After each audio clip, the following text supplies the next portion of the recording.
Halo guys, kembali lagi di video kali ini dan channel ini. Dimana kali ini saya tuh mau kasih informasi. Ratu Adil tuh paham segala sesuatunya itu silih berganti. Ratu Adil itu paham segala sesuatunya silih berganti.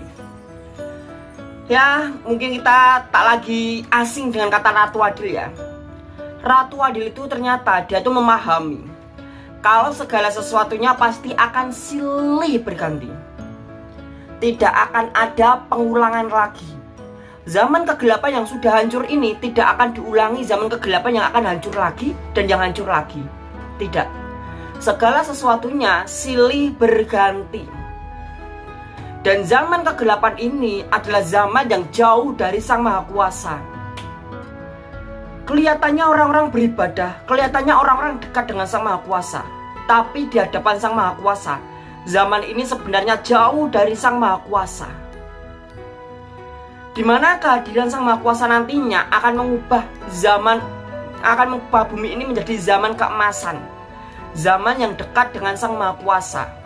Dan tidak akan dibiarkan akan menjadi zaman kegelapan yang jauh dari Sang Maha Kuasa. Dimana hidup adalah suatu pergantian dan perubahan.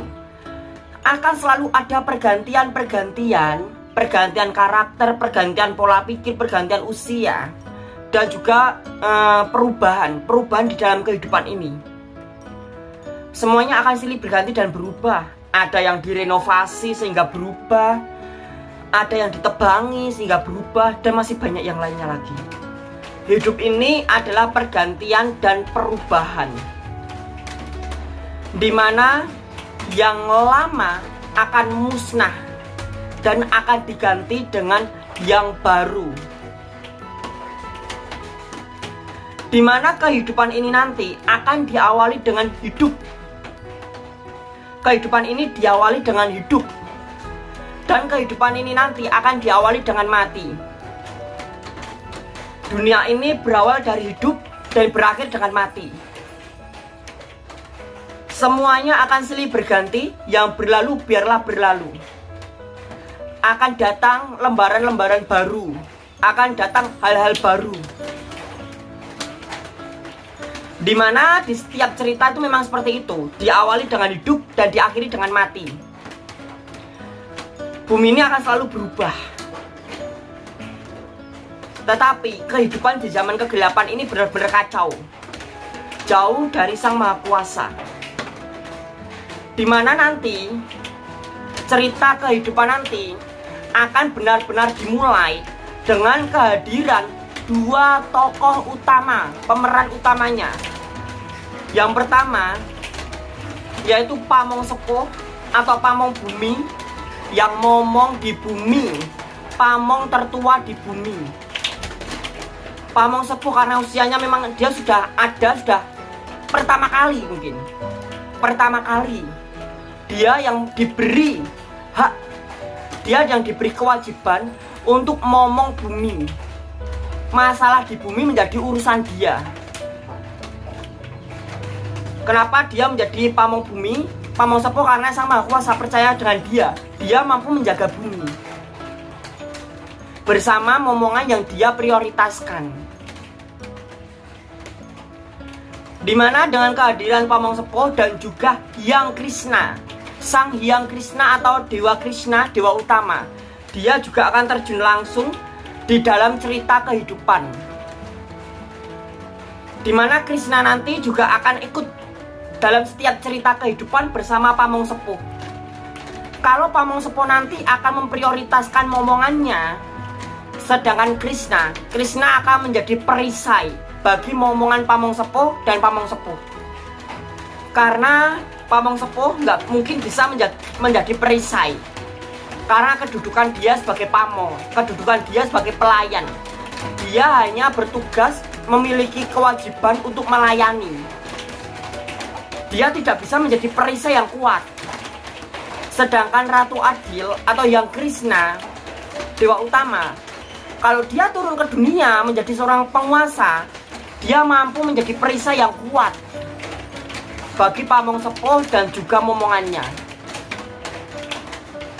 Dengan kehadiran Sang Krishna di dunia akan mengubah cerita-cerita yang sudah pernah ada. Cerita-cerita dulu yang sudah dirajut oleh Sang Maha Kuasa melalui alam gaib zat yang maha luhur akan berubah. Cerita itu akan berubah di kemudian hari. Akan ada cerita-cerita lagi yang lebih menarik, akan merajut cerita-cerita lagi yang lebih seru, dimana yang Krishna akan turun juga sebagai pemain. Dan setiap kehidupan hanya akan ada 3 pemain utama, momongan dari Pamong Sepuh dan Krishna. Itu yang menjadi tokoh utamanya di dunia nanti. Walaupun patih dari momongan Pamong Sepuh mungkin dia berkuasa, tetapi tokoh utamanya tetap 3. Momongan Pamong Sepuh dan juga Krishna. Ketiga ini menjadi tokoh utama nanti di dunia. Karena Pamong Sepuh tidak akan terlepas dari momongannya.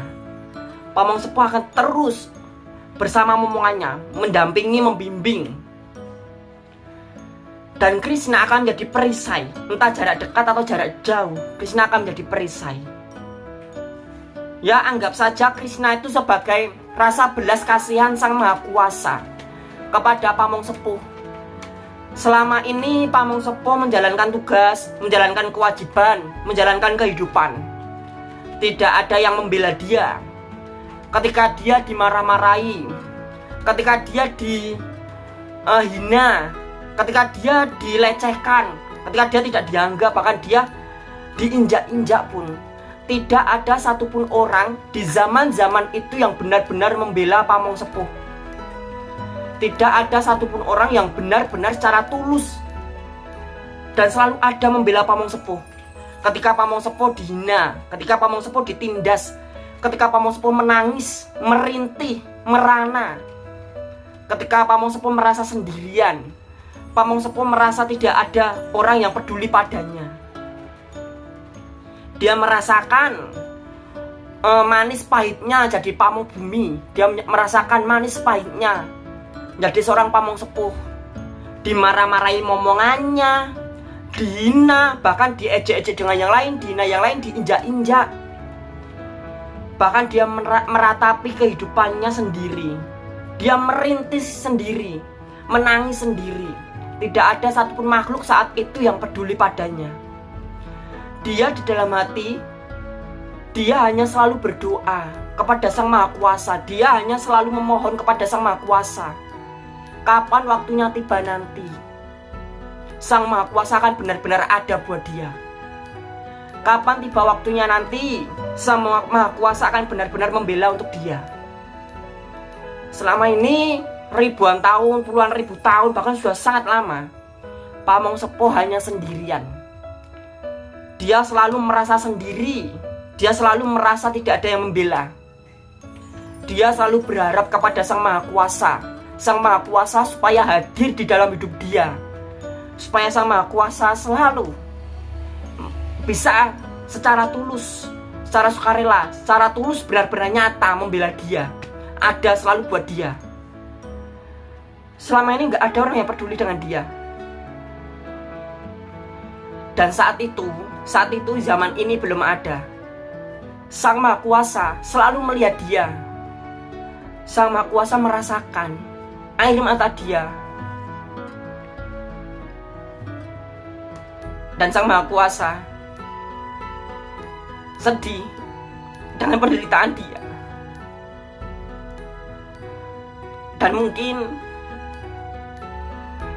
tiba waktunya nanti Sang Maha Kuasa itu datang untuk membantu Pamong Sepuh, datang untuk membela Pamong Sepuh. Di mana Pamong Sepuh tidak akan sendirian. Bila manapun Sang Maha Kuasa dihina, Sang Maha Kuasa diejek atau direndahkan, selama mereka tidak memusuhi Sang Maha Kuasa tidak akan peduli itu. Tetapi ketika dia ingin membunuh Sang Maha Kuasa dan memusuhi Sang Maha Kuasa, maka dia akan dibunuh oleh Sang Maha Kuasa dengan cara Sang Maha Kuasa. Sang Maha Kuasa tidak akan memperdulikan ucapan mereka marah-marahan mereka. Tetapi ketika mereka memusuhi Sang Maha Kuasa, mereka ingin membunuh Sang Maha Kuasa, Sang Maha Kuasa akan membunuh mereka. Di mana kehadiran Sang Maha Kuasa akan mengubah cerita-cerita yang sudah ada akan diubah nantinya. Ini adalah awal dari perubahan kehidupan. Dan inilah tokoh utamanya nanti adalah Pamong Sepuh atau Pamong Bumi dan juga Hyang Krishna, dewa utama. Jangan lupa klik like dan subscribe video kali ini, nyalakan lonceng notifikasinya dan komen di kolom komentar.